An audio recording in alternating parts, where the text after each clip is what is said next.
Thank you, Mayor. The Central Services portfolio is a vast and varied one which provides corporate support across the Council, including finance, legal, HR and organisational development. In addition to corporate performance, the Transformation Programme and Serco also fall under this remit. Whilst the vast majority of the portfolio is carried out day to day without any of us noticing, without the essential central functions, this building would not work successfully.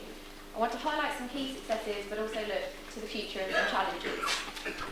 With the pressures that come with continued budget reductions, it's more important than ever to ensure that we collect every penny due to us, and this report sets out how the Council rates alongside top-performing councils for both council tax and business rate collection. Improvements have also been seen in other areas of the Exchequer services, with increases in the collection of sundry debts and the turnaround time for the approval and payment of invoices. The service has embraced new technology with a number of online options available to residents, ranging from management of their council tax accounts through to our suppliers having more interactive relationship with the council's systems. In my last report, I mentioned we had seen a number of authorities reducing their counter-fraud activity. We, on the other hand, have grown and developed our counter-fraud and investigation department and completed its transition from a traditional internal service focusing on benefit fraud to a new department providing a proactive service to reduce all fraud and economic crime risks affecting the council.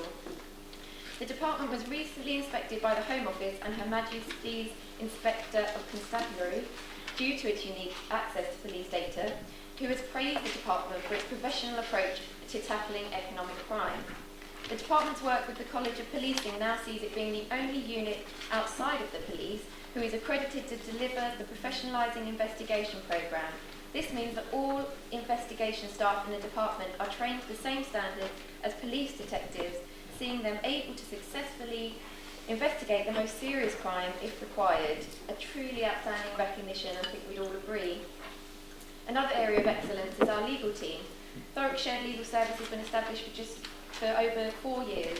Following its Municipal Journal Achievement and Lawyer of the Year awards, it continues to enhance Thurrock's regional reputation through building capacity, resilience and internal expertise, which has resulted in both savings and the generation of traded income for the Council.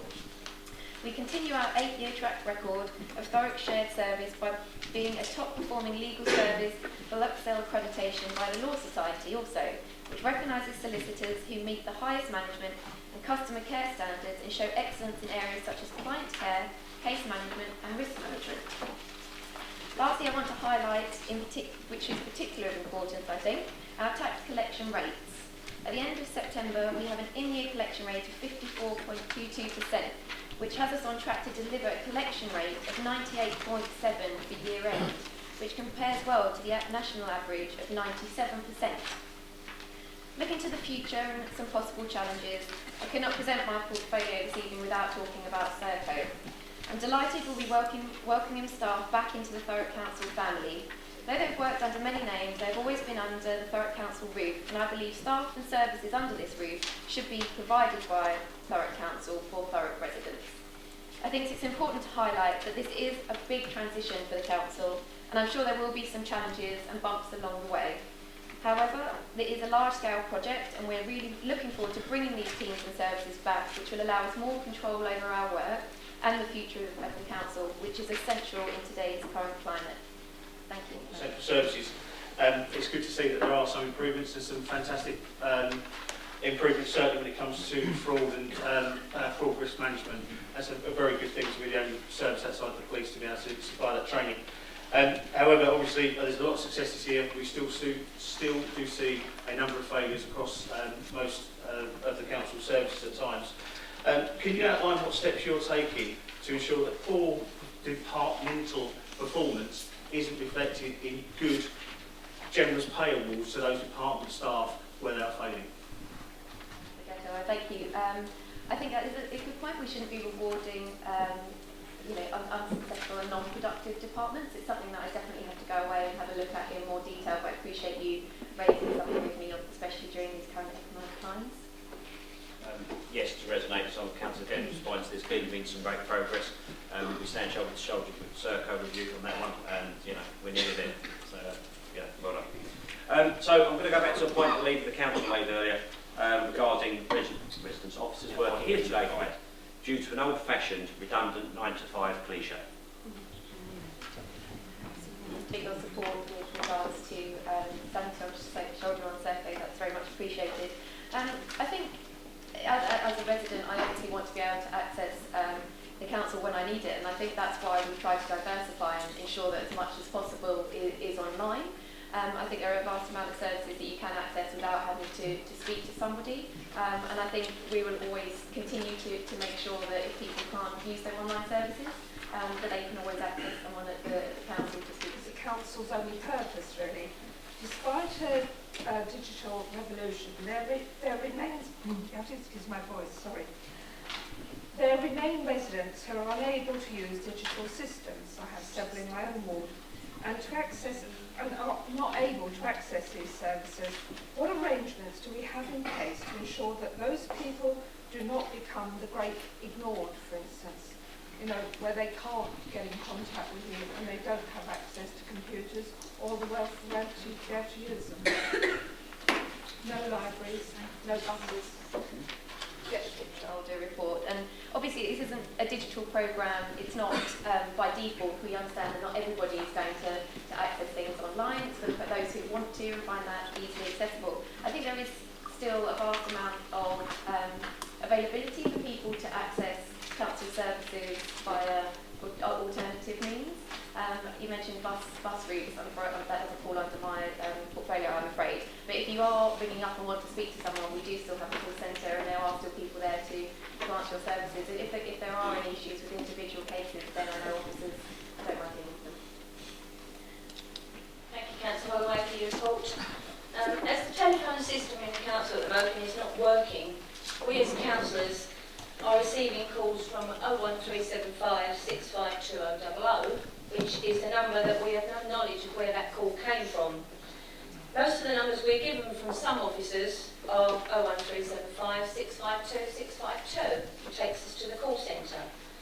We go through to the call centre, and where do we end up? Back to the call centre again where we went to before. So I ended up the other day trying it because a resident got in touch with me and ended up going back to the call centre 6 times. It's not good enough. If councillors are in this predicament, goodness knows where general public are. I just hope that perhaps you can look at this in bigger detail. I agree with that, and I think the problems have gone on for a long time, and I remember you raising it last time, and it's still not sorted now. There are still issues, I won't say there isn't, and I think that's the real reason why we brought back services in-house. When we are able to have the call centre and have control over the telephony systems, we can then run it ourselves and iron out any of those problems. So we assure you it is high on my agenda. I find it just as frustrating, and bringing those services back in-house will mean it will be more controlled. Thank you, Councillor Holloway, which for what I genuinely believe is a really comprehensive report. And I'd just like to refer to the first page under sundry letters. I totally agree that performance in this area is vital as the council seeks to maximise income in the light of ongoing funding reductions. There's a line in there that says strong recovery performance continues, with the debt book at the end of September totaling 4.5 million compared to 5.7 last year. Can the portfolio holder ensure the chamber that is due to strong recovery and not, shall we say, writing debts off too early? Sure that every penny owed to us is paid to us. So I can assure you that we do not write off debts quickly or easily. We want to make sure that, yes, as I said, every penny that is owed to us is paid to us. So yes, I will make that assurance. Thanks for the report, but unfortunately you weren't available at the recent Corporate and Overview Scrutiny Committee where we reviewed the integrity of training records.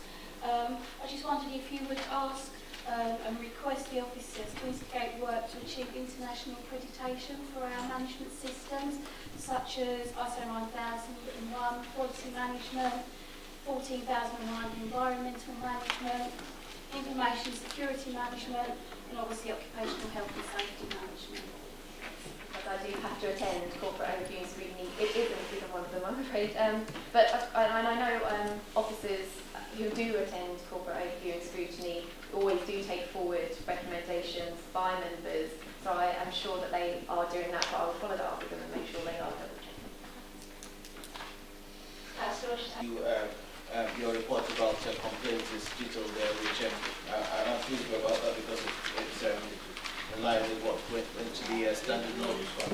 However, there's a step before this, and it's about requests for services. Where there have been requests for services, where is this recorded?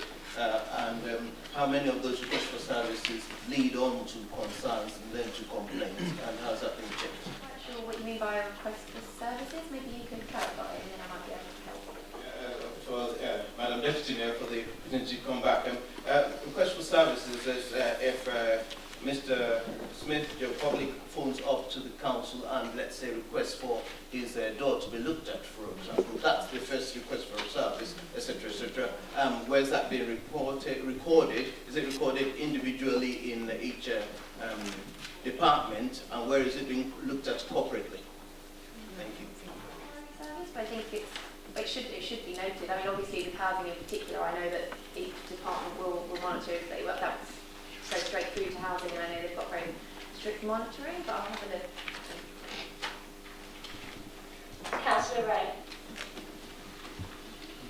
Thank you, Madam Deputy Mayor. First of all, I congratulate Victoria on the excellent report. It's not very often that I can go through the report and pick out so many things. And so again, I congratulate her and the team on that. There's one point.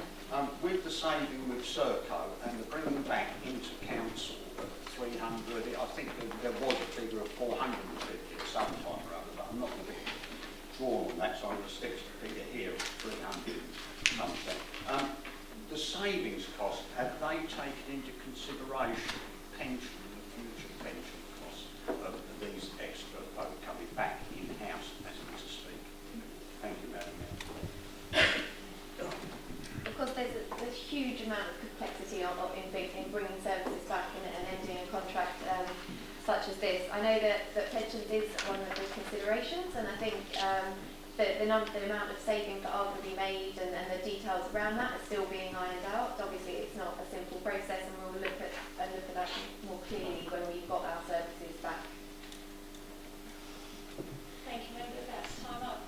Councillor Holloway, would you like to come up, please? Just to thank all members for their kind words about the report. I'm always pleased it's such a detailed report, and a credit to officers for the work that they put into it. And then just to make the report